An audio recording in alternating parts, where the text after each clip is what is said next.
यह कहानी है एक छोटे से सुंदर गांव की, जिसका नाम था श्यामपुर। श्यामपुर तक पहुंचने के लिए लोगों को एक चौड़ी नदी पार करनी पड़ती थी। उस नदी में सिर्फ 2 नावें चलती थीं, जो लोगों को इस पार से उस पार पहुंचाया करती थीं।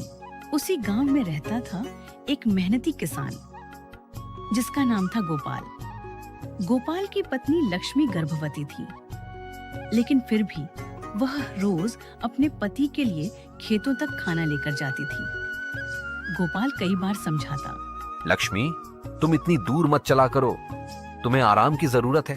लक्ष्मी मुस्कुराकर कहती, अगर मैं थोड़ा चल लूंगी तो कुछ नहीं होगा, और आपको खाना भी तो खिलाना है। लेकिन किस्मत को कुछ और ही मंजूर था।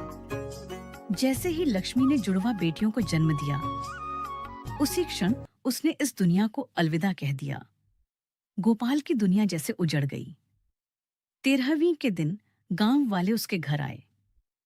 गांव के मुखिया ने कहा, गोपाल, अभी तुम्हारी उम्र ही क्या है, तुम्हें दूसरी शादी कर लेनी चाहिए। इन बच्चियों को माँ की जरूरत है। गोपाल ने दृढ़ आवाज में कहा, मेरी ये बेटियां ही अब मेरा सब कुछ है। मैं इन्हीं के सहारे अपनी जिंदगी गुजार लूंगा। समय बीतता गया। दोनों बेटियों के नाम रखे गए, राधा और सिया। धीरे धीरे दोनों 10 साल की हो गईं। एक दिन दोनों ने हंसते हुए कहा, बाबा, आपने कहा था ना कि आप हमें तैरना सिखाएंगे। गोपाल मुस्कुराया। हाँ बेटा, इस रविवार को जरूर चलेंगे। रविवार के दिन तीनों नदी किनारे पहुंचे। सबसे पहले गोपाल पानी में उतरा। देखो बेटा, हाथ और पैरों को ऐसे चलाते रहना।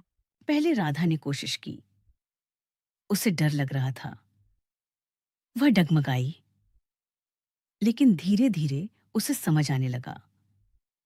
फिर सिया ने भी कोशिश की, और कुछ ही दिनों में दोनों बहुत अच्छी तैराक बन। कुछ दिनों बाद गोपाल गांव के मुखिया के पास गया। मुझे अपनी बेटियों का जन्म प्रमाण पत्र चाहिए। मुखिया ने आश्चर्य से पूछा, तुम लड़कियों को पढ़ाना चाहते हो? हमारे गांव में कोई लड़की स्कूल नहीं जाती। अगर तुमने शुरू किया तो सबकी लड़कियां भी जिद करेंगी। गोपाल ने शांत लेकिन मजबूत आवाज में कहा, शिक्षा सबका अधिकार है, मेरी बेटियां जरूर पढ़ेंगी। आखिरकार मुखिया ने जन्म प्रमाण पत्र दे दिए। अब राधा और सिया रोज नदी पार करके पास के गांव के स्कूल जाने लगीं। गोपाल बहुत खुश था। की तरह तोते के रूप में भटको। नहीं नहीं, मुझे आजाद करो, वरना मैं तुम्हें छोड़ूंगा नहीं। अब तुम मेरा कुछ भी नहीं बिगाड़ सकते। अब तुम जाओ यहाँ से, और अब से ऐसे ही घूमो। अब तुम्हें पता चलेगा कि दूसरों को दर्द देने में कैसा महसूस होता है। इसके बाद वह राक्षस वहां से उड़ जाता है। मर्चू और उसकी पत्नी सीता दोनों खुश हो जाते हैं। मर्चू पहले की तरह काम करने लगता है। वह और उसकी पत्नी दोनों खुशी खुशी जिंदगी गुजारने लगते हैं।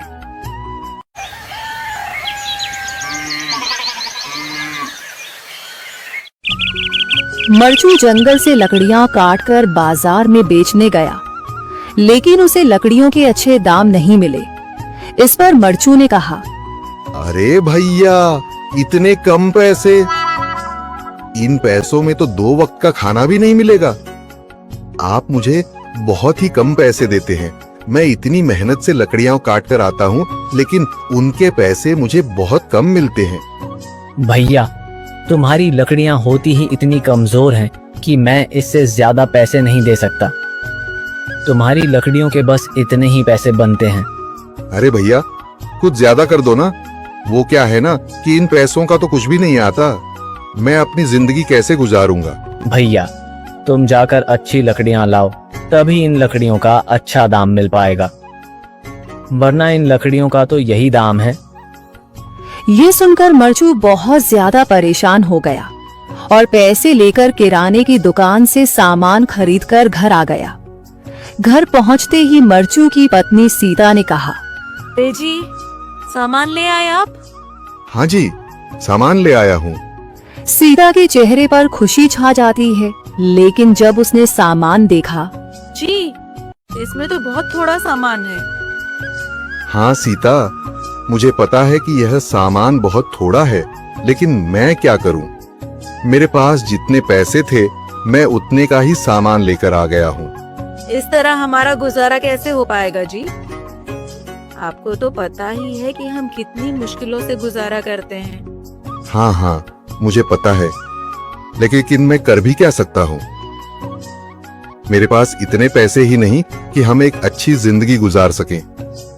इतनी मेहनत कर रहा हूँ, लेकिन फिर भी मेहनत का फल नहीं मिल रहा। इतनी मेहनत से अच्छी लकड़ी काट कर आता हूँ, लेकिन मुनासिब दाम नहीं मिलता। मैं तो बहुत परेशान हूँ। क्या करूं? कहाँ जाऊं? अरे जी, आप परेशान न हो, आप कोई और काम देख लें।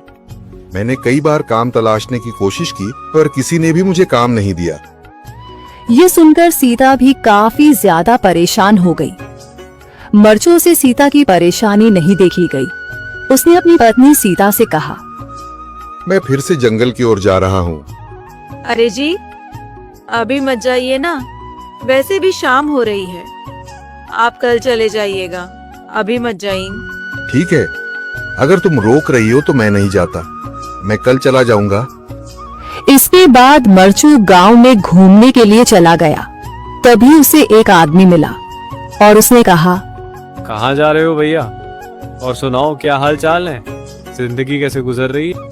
अरे भैया, तुम्हें तो पता है कि लकड़ियां काटकर कैसे गुजारा होता है। हाँ भैया, तुम सही कह रहे हो। और आसपास के जंगलों में अच्छी लकड़ियां भी नहीं है। इसके लिए तो जंगल के अंदर जाना पड़ेगा। पर जंगल के अंदर तो काफी सारे जंगली जानवर होंगे। मुझे बहुत डर लगता है भैया, मैं जंगल में कैसे जाऊंगा। हाँ भैया, जंगली जानवर तो होंगे, लेकिन अच्छी लकड़ियां तो वहीं से ही मिलेंगी। ये सुनकर मर्चू बहुत ज्यादा परेशान हो गया। लेकिन वह आदमी बिल्कुल ठीक कह रहा था। जंगल के किनारे की सारी लकड़ियां कट चुकी थीं। अब सिर्फ जंगल के अंदर ही अच्छी लकड़ियां बची थीं। अगली सुबह मर्चू